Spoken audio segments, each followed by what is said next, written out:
Assalamualaikum, halo Pianas, kembali lagi di channel saya, channel memberikan seputar informasi cryptocurrency ataupun Pi Network.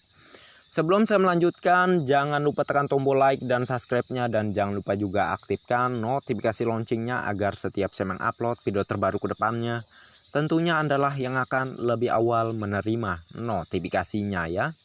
Oke, sahabat pioner semua, di sini ada sebuah informasi penting ya tentunya, yang harus benar-benar kalian simak sampai dengan selesai, jangan di skip agar kalian semua tidak gagal paham ya. Ini ada kaitannya dengan apa yang saya nyatakan di video sebelumnya ya.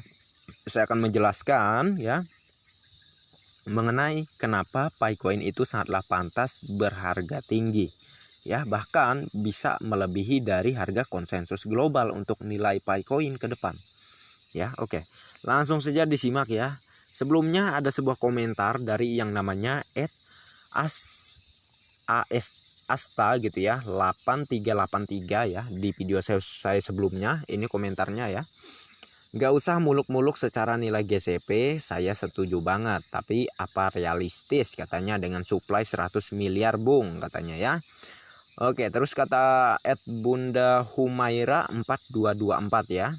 Kalau Pi sebagai kripto dan listing di bursa ya, memang nggak realistis kalau Pi sebagai kripto ya, tetapi sebagai uang ya. Untuk penjelasan dari saya di sini, saya harap Anda cek deh video-video saya sebelumnya. Picoin sebagai uang, alat bayar yang digunakan di dalam ekosistemnya, bukan digunakan seperti kripto yang ditradingkan di exchange atau bursa lah ya. Dan jumlah 100 miliar itu sangat sedikit untuk diedarkan ke semua masyarakat dunia. Dan asal Anda tahu, satu Pi sama dengan 314.159 US dollar, itu sesuai dengan program dari Pi sendiri sebagai proyek jangka panjang dan untuk orang biasa, bukan untuk memperkaya orang yang sudah kaya.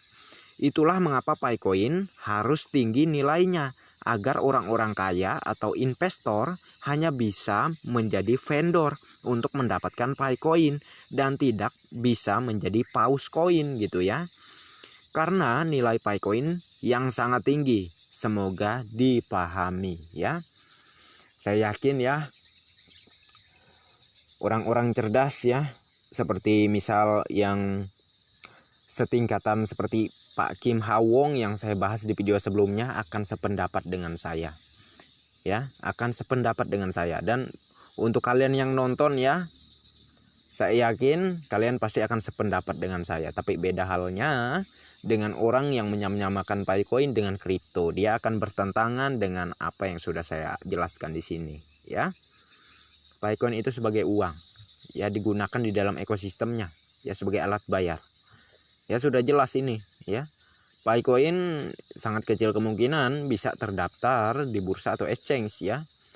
Karena apa? Ya sebagai alat bayar tadi, sebagai uang lah ya. Kalau misalnya bursa atau exchange di luaran sana itu tidak terdaftar di dalam ekosistem Pi, maka Picoin tidak akan bisa masuk ke sana ya. Picoin hanya berlaku di dalam ekosistemnya saja ya. Di dalam ekosistemnya sangat luas. Untuk dunia ada Pitogo untuk Anda jalan-jalan keliling dunia membayar dengan Picoin. Ada marketplace, ada P-Bank untuk Anda menukarkan Picoin Anda ke uang fiat ya. Ada P-Exchange, P-Exchange-nya pun ada ya. Untuk Anda kemungkinan bisa menukarkan Picoin ini ke cryptocurrency lainnya. Lengkap sekali di dalam ekosistem Pi Network gitu ya. Sangat luar biasa sekali Pi Network. Jadi saya rasa ya, bagi pioner itu salah kaprah ya kalau menganggap Picoin ini akan masuk bursa atau exchange ya. Karena pada kebenarannya ya, Picoin ini akan hanya bisa berjalan di dalam ekosistemnya saja ya, sebagai uang, sebagai alat bayar di dalam ekosistemnya ya.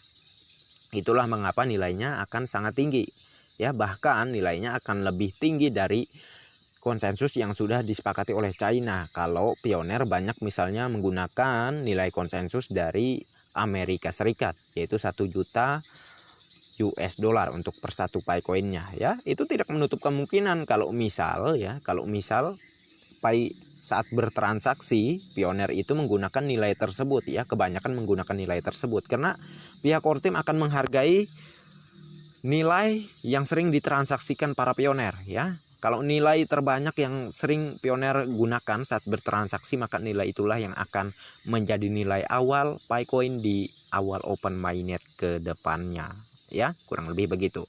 Nah, kalau misalnya untuk pencairannya ke uang fiat Bang, apa enggak inflasi? Oh, caranya gampang cuy ya.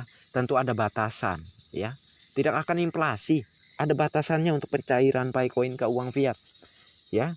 Malahan ya, visi dan misinya ke depan bukan Picoin yang untuk dicairkan ke uang fiat, tetapi uang fiat lah yang pengennya itu dicairkan ke Pi Network gitu ya. Orang-orang berbondong-bondong untuk mendapatkan Pi Network, bukan berbondong-bondong untuk mendapatkan uang fiat ya.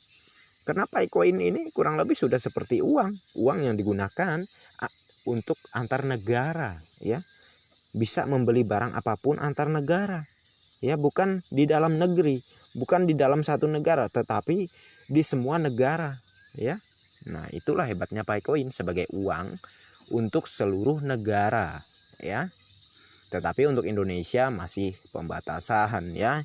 Indonesia masih bertentangan dengan program yang ada di Picoin atau Pi Network ini. Tetapi tidak menutup kemungkinan Indonesia juga akan mengikuti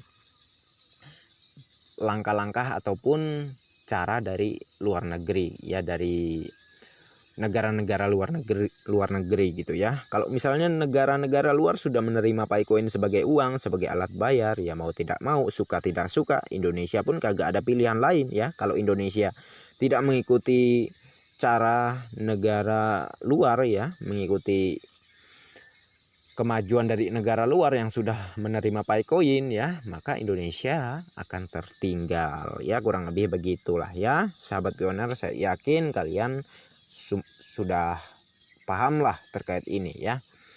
Setidaknya di sini saya hanya ingin memperjelaskan sejelas-jelasnya lagi aja gitu ya, agar yang mungkin yang baru-baru bisa mengerti gitu, bahwa inilah program dari Picoin ya, untuk orang biasa, bukan untuk orang kaya, atau maksudnya tadi yaitu bukan untuk memperkaya orang yang sudah kaya ya. Orang yang kaya itu hanya diperbolehkan menjadi vendor ya, menyediakan barang-barang yang ingin dibeli para Pioneer, atau menyediakan ya itulah barang-barang lah ya maksud saya. Kalau mereka ingin membeli Picoin nggak bisa ya, nggak bisa karena nilainya yang sangat tinggi ya. Salah satu cara untuk mereka mendapatkan Picoin ya sebagai vendor ya, kurang lebih begitu sahabat Pioneer ya. Investor itu ya sebagai vendor ya, kurang lebih begitu ya. Jadi semoga ini dimengerti dan dipahami, semoga bermanfaat informasinya, dan silahkan share video ini ke sosial media manapun yang kalian punya ya, agar banyak pioner-pioner yang teredukasi dengan baik ya. Mohon maaf kalau ada salah-salah kata, dan mungkin sekian dulu untuk informasi dan apa yang bisa saya sampaikan kepada Anda semua ya. Semoga bermanfaat dan sampai jumpa di video-video selanjutnya. Sebelum saya akhiri, jangan lupa tekan tombol like dan subscribe-nya, dan jangan lupa juga aktifkan notifikasi loncengnya agar setiap saya mengupload video terbaru ke depannya, tentunya adalah yang akan lebih awal menerima notifikasinya. Oke, next time. Assalamualaikum warahmatullahi wabarakatuh. Bye bye.